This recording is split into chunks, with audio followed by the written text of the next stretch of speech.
Hi friends, ஒன்றா இருக்க கற்றுக்கணும் சீரியலில் இன்றைக்கி நாளைக்கான எபிசோடு பார்க்கலாம். புதுசாக பார்க்குறவங்கள அதை சப்ஸ்கிரைப் பண்ணிக்கோங்க, லைக் ஹைப்பு கொடுத்து விடுங்க. வாங்க வீடியோக்குள்ளே போகலாம். நேற்றுக்கு இந்திரா வந்து பார்த்திங்கன்னா டெலிவரி பண்ணியிருப்பாங்க. அந்த இடத்துல வந்து 4 காளி பசங்க வந்து இந்திராவை வந்து கிண்டல் பண்ணியிருப்பாங்க. நாங்கள் தான் ஆர்டர் கொடுத்துட்டு போமா அப்படின்ற மாதிரி தான் வந்து தகராறு பண்ணிட்டு இருப்பாங்க. அந்த நேரத்தில் வந்து கணேசன் தான் பார்ப்பார்.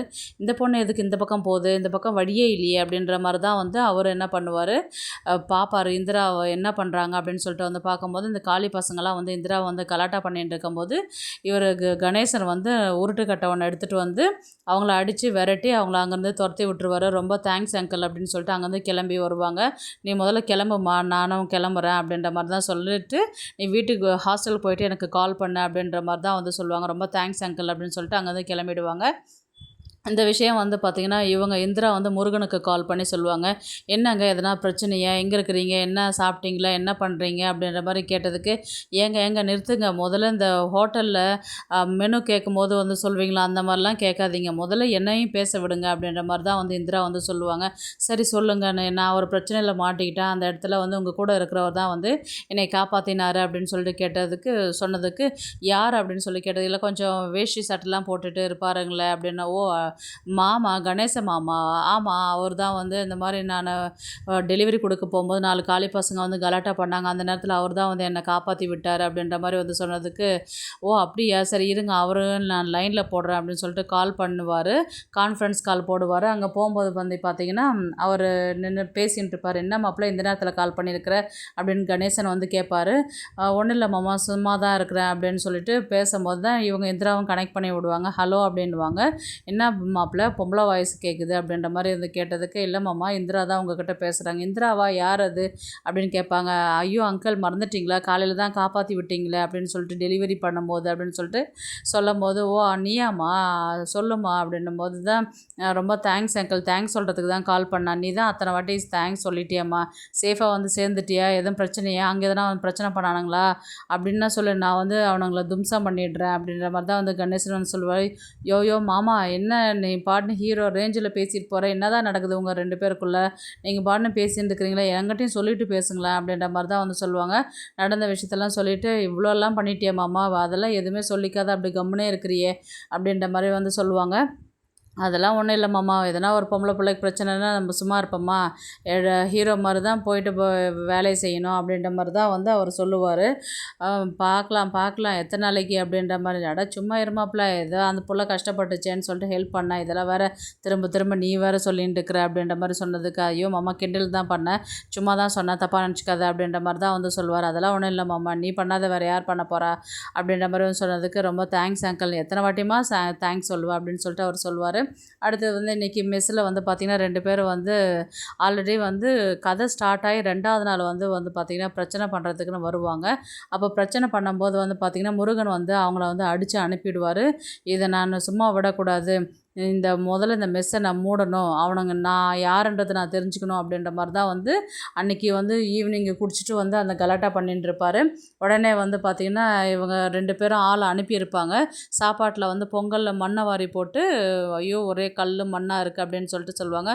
இவங்களே வந்து ஒரு கரப்பாம்பூச்சி எடுத்து சட்னியில் போட்டு கரப்பாம்பூச்சியாக இருக்குது அப்படின்னு சொல்லுவாங்க.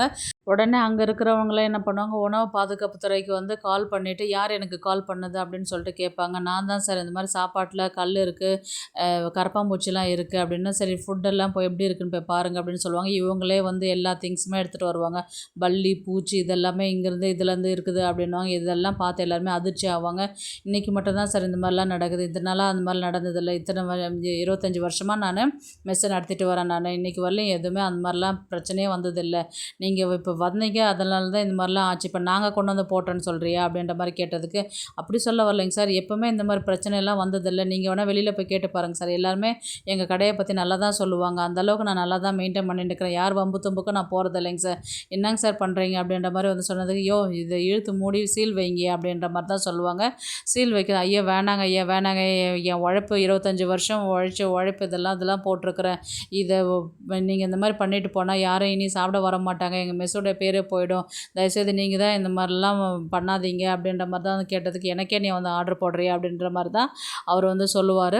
அடுத்த செகண்ட் வந்து பார்த்திங்கன்னா மெஸ்ஸை வந்து சீல் போட்டு வச்சுட்டு அவங்க கிளம்பி போவாங்க. உடனே வந்து அங்கே இருக்கிறவங்கலாம் வந்து பக்கத்தில் இருக்கிற மக்கள்லாம் வந்து எனக்கு என்னவோ இது அந்த மாதிரி சாருங்களாம் வந்தாங்கன்னா ஏன் அப்படி பண்ணீங்கன்னு பனிஷ்மெண்ட் போடுவாங்க, ஃபைன் போடுவாங்க, வார்னிங் மாதிரி தான் கொடுத்துட்டு போவாங்க. ஆனால் இந்த மாதிரிலாம் வந்து சீல்லாம் வைக்க மாட்டாங்க. எனக்கு என்னவோ இது ஏதோ சதி மாதிரி தான் இருக்குது, நீங்கள் வேணால் மறுபடியும் போய் திரும்ப அவங்ககிட்ட பேசி பாருங்கள் அப்படின்ற மாதிரி வந்து சொல்லுவாங்க. இப்போ இவர் கணேசன் வந்து அங்கே கிளம்பி கந்தசாமி வந்து அங்கே கிளம்பி போகிறதுக்கு முன்னாடி சட்டை எடுத்துன்னு வா அப்படின்னு சொல்லுவார். உடனே மயக்கடிச்சு விடுற மாதிரி போவார். ஐயோ என்னாச்சுங்க, பிபி எதனா ரைஸ் ஆகிடுச்சா, மாத்திரை எடுத்துகிட்டு வாரி சரஸ்வதி அப்படின்னு சொல்லுவாங்க. மாத்திரை போட்டுட்டு ஏங்க நீங்கள் முதல்ல போய் என்ன ஏதுன்னு கேட்டுட்டு வாங்க, தனியாக போவேன்னா வண்டியில் போங்க, இவர் குமரனையும் கூட கூட்டின்னு போங்க அப்படின்னு சொல்லிட்டு இவங்க சொல்லுவாங்க. நேராக அந்த ஆஃபீஸ் போய்ட்டு இந்த மாதிரி சாரை பார்க்கணும் அப்படின்னு சொன்னதுக்கு, அது அங்கே தான் இருக்கிறாங்க போய் பாருங்கள் அப்படின்னு சொல்லுவாங்க. சார் நாங்கள் எதனா தப்பு பண்ணி தான் மன்னிச்சிருங்க சார், நாங்கள் இத்தனை 25 வருஷமாக வந்து சாப்பாடு நல்லா தான் செஞ்சு போட்டுருக்கிறேன், எல்லாருமே நீங்கள் வந்து கேளுங்க, நீங்கள் இந்த மாதிரி சீல்லாம் வச்சுட்டு வராதிங்க, அதை வந்து எடுத்துகிட்டு வாங்க சார் அப்படின்னு சொல்லுவாங்க. உடனே வந்து என் மச்சானே நீ அடிப்பண்ணியே, எந்த பிரச்சனை பண்ணலன்ற அன்றைக்கி கல்யாணம் ஆளாதும் என் மச்சானை போட்டு அடிப்பண்ணி நான் வந்து உன்னை சும்மா விடுவேன்னு நினச்சிக்கிறியா, நீ என்ன நினச்சாலும் பண்ணிக்கோ, உன்னால் முடிஞ்சதை நீ பார்த்துக்க, நான் வந்து மெஸ் ஓப்பன் பண்ண மாட்டேன் அப்படின்னு அவர் சொல்லுவார். உடனே வந்து இவங்க கந்தசாமி வந்து யாருக்கிட்ட என்ன பிரச்சனை பண்ணுறது தெரியாது, அப்போ ஒன்றுமே புரியாது. அப்போ நடந்த விஷயத்தெல்லாம் இந்த ஃபுட் ஆஃபீஸர் சொல்லும்போது, அப்படியா, இது அன்னைக்கு வந்து அவராக தான் சார் தேவையில்லாத பேசினார், அதனால தான் என் பையன் தான் வந்து ஏதோ கிறுக்குத்தனமாக பண்ணிட்டான், மன்னிச்சிருங்க சார் அப்படின்னு சொல்லி கேட்டதுக்கு, நான் வேணால் முருகனை வந்தால் மன்னிப்பு கேட்க சொல்கிறேன் சார்னு சொல்லிட்டு குமரன் வந்து சொல்லுவார். குமரன் வந்து மன்னிப்பு கேட்கக்கூடாது, கந்தசாமி வந்து தான் மன்னிப்பு கேட்கணும், அதுவும் இதே இடத்துல 4 பேர் சபையில் தான் வந்து உங்கள் அப்பா வந்து எங்கள் மச்சான் காலில் விழுந்து மன்னிப்பு கேட்கணும், இதுக்கு சம்மதம்னா சொல்ல நான் திறந்து விட்றேன், இதுக்கு சம்மதம் இல்லைன்னா சொல்ல நான் திறந்து விட மாட்டேன் அப்படின்னு சொல்லிட்டு சொல்லுவார். உடனே குமரன் வந்து கத்துவார், என்ன சார் நியாயம் இது, காலில் விழுந்து மன்னிப்பு கேட்கறதுலாம் வந்து நியாயமான விஷயமா, நீங்கள் என்ன நடந்தது ஏது நடந்ததுனே தெரியாத குழப்பத்தில் நாங்கள் இருக்கும் போது உடனே நீங்கள் எப்படி செய்ய சொல்கிறீங்களே, என்னங்க சார் அர்த்தம், ஆமாம் 4 பேர் இதுக்குள்ள உங்கள் அப்பா வந்து இன்னொருத்தங்க காலை பிடிக்கிறது உனக்கு அசிங்கமாக தான் இருக்கும் அப்படின்ற மாதிரி தான் வந்து இவங்க சொல்லுவாங்க. உடனே வந்து முருகனுக்கு தான் இந்த விஷயம் வந்து போகும். முருகன் மேலே இவர் கந்தசாமி செம்ம காண்டில் இருப்பார். ஏன்னா முருகனால தான் இப்போ இந்த பிரச்சனை வந்ததுக்கான காரணமே அவர் தான். அவர் அன்றைக்கி மட்டும் அடிக்காத இருந்தால் இந்த பிரச்சனையே வந்திருக்காது, அவர் அடித்ததுனால தான் இன்றைக்கி இந்த பிரச்சனையே வந்ததுனால முருகன் மேலே செம்ம கோவத்தில் இருந்துட்டு அவர் அடிக்கிறதுக்கே போவார். உடனே லக்ஷ்மி தான் வந்து தடுக்கிறதுக்கு போவாங்க. ஏங்க இந்த மாதிரிலாம் பண்ணுறீங்க, ஏன் பிள்ளைய போட்டு அடிக்கிறீங்க, இவன் அன்றைக்கி வாயை மூடி அமைதியாக இருந்தானா இன்றைக்கி இந்த பிரச்சனையே வந்திருக்காது, இவன் கம்மனும் இல்லாதனால தானே எனக்கு இன்றைக்கி இவ்வளோ கஷ்டம், இன்றைக்கி என்ன சொல்கிறான்னு தெரியுமா, அன்றைக்கி இந்த ஆளுக்கிட்ட போய் என்ன காலில் விழுந்து மன்னிப்பு கேட்க சொல்கிறான், அது அப்படி சொன்னால் தான் வந்து மெஸ் ஓப்பன் பண்ணுறேன்னு சொல்லியிருக்கிறேன், நான் போய் காலில் விழட்டமா அப்படின்ற மாதிரி தான் வந்து லட்சுமி கிட்ட கத்துவார் கந்தசாமி. உடனே முருகன் வந்து கோவப்பட்டு, இப்போ இந்த பிரச்சனை என்னால் தானே வந்தது, இந்த பிரச்சனை நானே சரி பண்ணுறேன் அப்படின்ற மாதிரி தான் வந்து அவர் சொல்லுவார். உடனே வந்து கந்தசாமி கோவப்பட்டு, ஏன்டா இப்போ இந்த அளவுக்கு பண்ணி தான் மெஸ்ஸை இழுத்து மூடி வச்சுட்டேன், இப்போ இந்த இடத்துல இருக்கவே கூடாது, இந்த ஊரை விட்டு போகணும், அந்த அளவுக்கு பண்ணுறியா அப்படின்ற மாதிரி தான் வந்து சொன்னாங்க. இப்போது இத்தனைலாம் நம்ம சமைச்சுன்னு இருந்தோம், எதுவுமே கரப்பாம்பூச்சி இருந்ததில்லை, எந்த மண்ணும் கல் இருந்ததில்லை, இப்போ மட்டும் எப்படி சடனாக எல்லாமே வந்தது, இதெல்லாம் அவங்களுடைய சதி தான் அப்படின்ற மாதிரி சொன்னதுக்கு, ஆமாண்டா சதி தான்டா, அந்த பிரச்சனையை மனசில் வச்சுருந்தா அவன் வந்து நம்ம மெஸ்ஸை மூடிட்டு போயிட்டான், இது கூட ஒன்றும் உனக்கு தெரியல அப்படின்ற மாதிரி வந்து கேட்டதுக்கு, இப்போ இதுக்கு என்ன வழி, இப்போ அந்த ஆளே மாட்டி விடணும், நம்ம அவங்ககிட்ட மன்னிப்பும் கேட்க தேவையில்ல, நம்ம அது மீறி நம்ம மெஸ்ஸை ஓப்பன் பண்ணி வைக்கணும், அதுக்கு என்ன வழியோ அதை நம்ம செய்வோம், அதை விட்டுட்டு நம்ம போயிட்டு ஏன் அவங்ககிட்ட மன்னிப்பு கேட்கணும் அப்படின்ற மாதிரி வந்து சொன்னதுக்கு கந்தசாமிக்கு கோவம் வந்து, எனக்கு அந்த மெஸ்ஸு தான் உலகம், அந்த மெஸ்ஸு தான் வாழ்க்கை, நான் 25 வருஷமாக உழைச்சி கஷ்டப்பட்டு உழைச்சி மொத்த பணத்தை அதில் தான் போட்டு வச்சுருக்கிறேன், நான் இன்றைக்கி நாளைக்கு நான் வேறு இடத்துல ஹோட்டல் கட்டணுன்னாலும் அதுலேருந்து வருமானம் தான், நீங்கள் இந்த மாதிரி பண்ணிக்கிட்டு இருந்தால் எப்படி, அது நான் ஒரு காசை மிச்சம் முடிச்சு நான் இன்றைக்கி இந்த அளவுக்கு கொண்டு வரதுக்கு காரணம் மெஸ்ஸை இழுத்து சீல் வைக்கிறதுக்கா, அதுக்கெல்லாம் காரணம் நீ தான் அப்படின்ற மாதிரி தான் வந்து திட்டி அடிப்பாங்க. இதுக்கு என்ன வழி அப்படின்னு சொல்லிட்டு இவர் என்ன பண்ணுவார், கோச்சிங்கன்னு வீட்டை விட்டு கிளம்பி அவருடைய முருகா அவர் தான் ஏதோ கோவத்தில் பேசிட்டாருன்னா, நீ ஏன்டா கிளம்பி போகிற, இருடா ஒரு நிமிஷம், நீ போவாதடா, இருமா ஒரு நிமிஷம் வரேன் அப்படின்னு சொல்கிற மாதிரி தான் இவர் கிளம்பி போவார். உடனே கணேசன் தான் கால் பண்ணுவார், நடந்த விஷயத்தெல்லாம் வந்து அவர்கிட்ட சொல்லுவார். என்னாச்சு மாப்பிள்ள, ஏன் இந்த நேரத்துக்கு கால் பண்ணியிருக்கு, இல்லை மாமா இந்த மாதிரிலாம் ஆயிடுச்சு, அப்படியா, இதுக்கு என்ன வழி பண்ணணும் அப்படின்ற மாதிரி தான் வந்து இந்திரா கிட்ட வந்து ஐடியா கேட்குற மாதிரி இருக்குது. உங்கள் வீட்டில் உங்கள் ஹோட்டலில் வந்து சிசிடிவி கேமரா எதனா இருக்கா அப்படின்ற மாதிரி தான் வந்து கேட்பாங்க.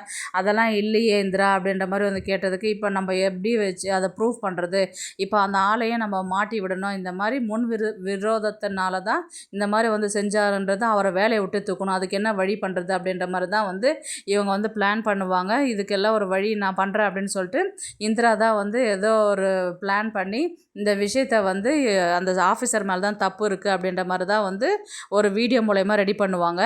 ஹாய் ஃப்ரெண்ட்ஸ், இது நல்ல ஐடியாவாக இருக்குது. இது முதல்ல நம்ம இன்னைக்கு நாளைக்கான எபிசோட் பார்க்கலாம். இல்லை புதுசா நம்மளே பார்க்குறவங்க வந்து எடுத்துன்னு சப்ஸ்கிரைப் அப்படின்ற மாதிரி பண்ணிக்கோங்க. தான் வந்து லைக் சொல்லுவாங்க. ஹைப் இந்திரா நீ கொடுத்துடுங்க. ஹாஸ்டல் வாங்க கிளம்பு, வீடியோக்குள்ள நான் மாமா போகலாம். கூட்டிகிட்டு போகிறேன் அப்படின்னு நேத்திக்கு சொல்லிட்டு எபிசோட் இவங்க இதில் 2 பேரும் கிளம்பி முடிச்சிருப்பாங்கன்றது அங்கே பார்த்தீங்கன்னா இந்த இவங்க வீடியோவை எடுத்துகிட்டு வர சரஸ்வதி மாதிரி தான் வந்து வந்து கதையை சாப்பிடாம முடிப்பாங்க. கோச்சிக்கிட்டு பார்க்கலாம் உட்காந்துருப்பாங்க. கதையை ஏன்னா வந்து எப்படி குழந்தைங்களை எடுத்து வந்து நல்ல போகிறாங்கன்றது. ஸ்கூலில் சேர்க்கல, இது ஒரு ஒரு 2 சின்ன நாளைக்கு ஸ்கூலில் வந்து இந்த மெஸ் சேர்த்ததுனால மூடிய பசங்களுடைய வச்சு வந்து படிப்பு பிரச்சனையை வீணாயிடும், வந்து வாழ்க்கை 2 வீணாக நாளைக்கு போயிடும் இழுத்துட்டு அப்படின்னு போயிட்டு சொல்லிட்டு வெள்ளிக்கிழமை முடிக்கிற மாதிரி அவங்க தான் வந்து அந்த வந்து கதையை ரொம்ப வந்து கொண்டு கோச்சிக்கிட்டு போவாங்க. யாருக்குமே பார்க்கலாம் பேசாத கதையை எப்படி இருப்பாங்க. எடுத்துகிட்டு போகிறாங்கன்றது. இந்த சாப்பிடும்போது வீடியோ வந்து உங்களுக்கு பார்த்தீங்கன்னா பிடிச்சிருந்தா ப்ளீஸ் அவங்க லைக் சாப்பிட்ற பண்ணுங்கள், இடத்துக்கு ஷேர் போக பண்ணுங்கள், மாட்டாங்க. சப்ஸ்கிரைப் அதனால பண்ணுங்கள். அவங்க இருக்கிற இடத்துக்கு தேங்க்ஸ் ஃபார் எல்லாருமே வந்து வாட்சிங். சாப்பிட்றதுக்கு வருவாங்க.